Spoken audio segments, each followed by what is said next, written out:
Dilma caiu num enorme escândalo de corrupção de petróleo conhecido como Operação Lava Jato. Ela mesma não esteve sob investigação, mas muitos dos parlamentares que a derrubaram estão. Defensores de Rousseff do Partido dos Trabalhadores chamam isso de golpe. Muitos dizem que a parte da culpa se encontra na imprensa conservadora do país. Eles estão falando a respeito de uma empresa chamada Rede Globo, o maior conglomerado de mídia da América Latina, pertencente à família mais rica do Brasil, os Marinho. A Rede Globo tem uma audiência da qual todas as demais emissoras dariam tudo para ter. Toda noite, por volta de 50 milhões de brasileiros sintonizam em seu noticiário principal o Jornal Nacional.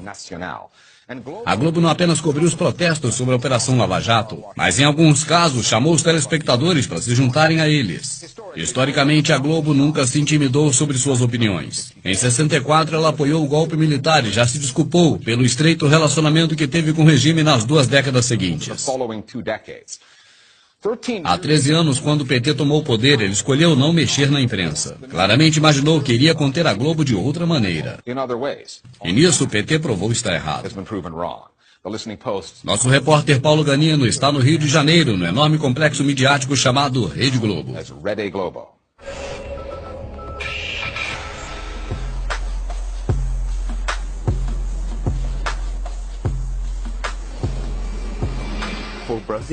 Para os brasileiros, 7 da noite é a hora da TV. É a programação global mágica de 3 horas inteiras de novelas da principal TV do país. Boa noite. E o Jornal Nacional, o mais assistido do país, é exibido bem no meio das novelas. Em outros lugares, noticiários da TV podem estar em baixa. Mas no Brasil, mais de 70% da população consome a totalidade de suas notícias pela TV. E a Globo é a maior rede de TV do país. A Globo é o primeiro e mais poderoso poder neste país. É mais importante que os partidos, que a igreja. O editor-chefe das notícias da noite da Globo é o político mais poderoso neste país. O Jornal Nacional é tão influente que pode simplesmente mudar a visão completa do país. Em apenas uma noite apenas, você pode mudar totalmente o curso do debate no país. É a fonte de informação das pessoas. É a fonte de informação das pessoas, com notícias que moldam a forma de pensarem. Cria uma versão da realidade que a pessoa acaba aceitando como verdade.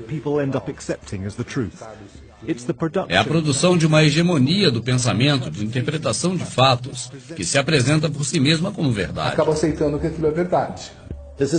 É a mesma política brasileira que funciona exatamente assim. Se as notícias noturnas da Globo não mostram algo, isso não aconteceu. Nos últimos 2 anos, o escândalo de corrupção conhecido como Operação Lava Jato levou o Brasil a uma crise política. Milhões de brasileiros tomaram as ruas. Alguns em apoio à presidenta Dilma. Ela que não foi diretamente investigada, mas foi afastada. Enquanto outros pediam seu impeachment. E a Globo parece que escolheu seu lado. A Globo não apenas cobriu os protestos. Eles iam até lá, eles diziam, você ainda pode vir, todo mundo está se reunindo agora por aqui. Muita gente chegando pelas estações de metrô. A Rede Globo interrompeu... A Globo interrompeu a sua programação normal para exibir a convocação como se fosse um piquenique, um dia de festa. Dá um tempinho na cobertura do esporte. Vamos falar das manifestações que acontecem pelo país. O resultado do protesto contra a corrupção, contra o governo. E isso foi um fator importante para as classes médias. Estavam irritadas por terem perdido alguns privilégios para se mobilizar num dos maiores protestos de todos os tempos. Este grande canal de TV tem também um grande jornal. E também possui muitas emissoras de rádios. O jornalismo deveria ser contra o poder, contra o status quo, contra o establishment. E a Globo sempre teve essa relação promíscua com o poder desde o seu começo. Em 64, a Globo apoiou abertamente o golpe militar. Ela então se estabeleceu como companhia de mídia dominante no Brasil. 20 anos depois, um ano antes dos militares entregarem o poder nas mãos dos cidadãos, 300 mil pessoas se reuniram em São Paulo pedindo o fim do regime militar. um dia de festa em São Paulo. A cidade comemorou... Ao Jornal Nacional. No Jornal Nacional, espectadores foram informados de que os manifestantes estavam celebrando o aniversário da cidade. Em Em 89, o Brasil teve finalmente a sua primeira eleição presidencial direta em quase 30 anos. almost 30 years. Jornal Nacional. O Jornal Nacional apoiou o candidato conservador Fernando Collor e distorceu fortemente o debate em seu favor. Ao transmitir o encontro dos presidenciáveis, a televisão cumpriu mais uma vez o seu papel na democracia. Then, Então, em 2013, protestos sobre a economia e a corrupção irromperam. corruption. Globo was one of the demonstrators. A Globo foi um dos alvos dos manifestantes. E a rede finalmente se desculpou por ter apoiado o golpe. Uma desculpa que foi percebida como tática. O reconhecimento de erros, como o apoio editorial ao golpe militar de 1964. E nesse momento de questionamento, Neste momento crítico, a Globo estava tentando parecer mais imparcial. Ao dizerem, nós não estamos apenas defendendo a ordem neoliberal, o establishment, as elites. Queremos ser mais inclusivos. Então estamos revisando a nossa posição anterior. Bom, foi um gesto vazio, de relação pública apenas.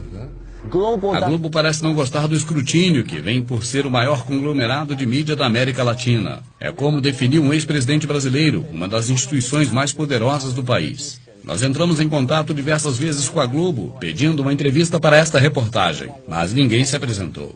Alguns dos jornalistas que abordamos diretamente nos disseram que seriam demitidos se falassem publicamente conosco.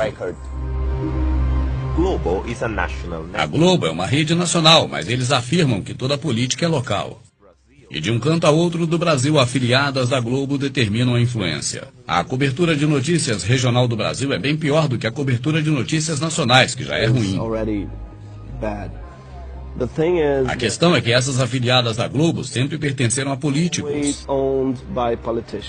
existe Um terço do Congresso Nacional possui cotas em emissoras de TV ou rádio em suas regiões. Estas transmitem suas propagandas. São, portanto, oligarquias regionais que controlam a informação, já que são donos das afiliadas da Rede Globo, jornais locais, as estações de rádio. Você não ouvirá uma palavra sequer de crítica contra os políticos locais porque as emissoras de rádio pertencem a eles. As rádios são propriedade deles.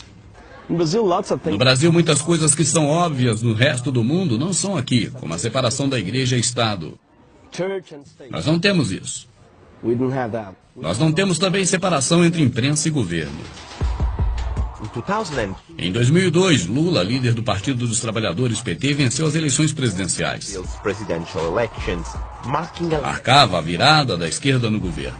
but unlike Mas tal qual outros líderes da esquerda na América Latina, que focaram em desmantelar os megaconglomerados, incluindo aqueles da mídia, nem Lula nem sua sucessora Dilma Rousseff chegaram à Globo e ao seu domínio. Globo and its dominance. O maior anunciante do Brasil é o governo. Quando Lula foi eleito em 2002, ele poderia ter posto o dinheiro de propaganda em uma boa TV pública nacional. Exatamente como ocorre na França ou Inglaterra. Mas ele não fez isso. Ele achou que a Globo serviria ao PT, assim como serviu a outros governos anteriores. Mas a Globo não serviu. Eles estavam acuados pela Globo. Eles não desafiaram a Globo. E este foi o maior erro de Lula e Dilma. Quando viram isso acontecendo, já não podiam reagir. Eles cavaram seus próprios túmulos. Aqueles líderes de esquerda puderam sentir que a Globo era grande demais para ser tocada, ou que talvez pudessem usar o diploma de presidente para manter a Rede Globo sob controle. Agora o Brasil tem um governo interino e conservador. E já que o Senado votou para tirar Dilma, este governo ficará no poder até 2018. E a história será contada, provavelmente, sem pedido de desculpas, desta vez no Jornal Nacional. E os brasileiros, em dezenas de milhões, estarão assistindo. Watching.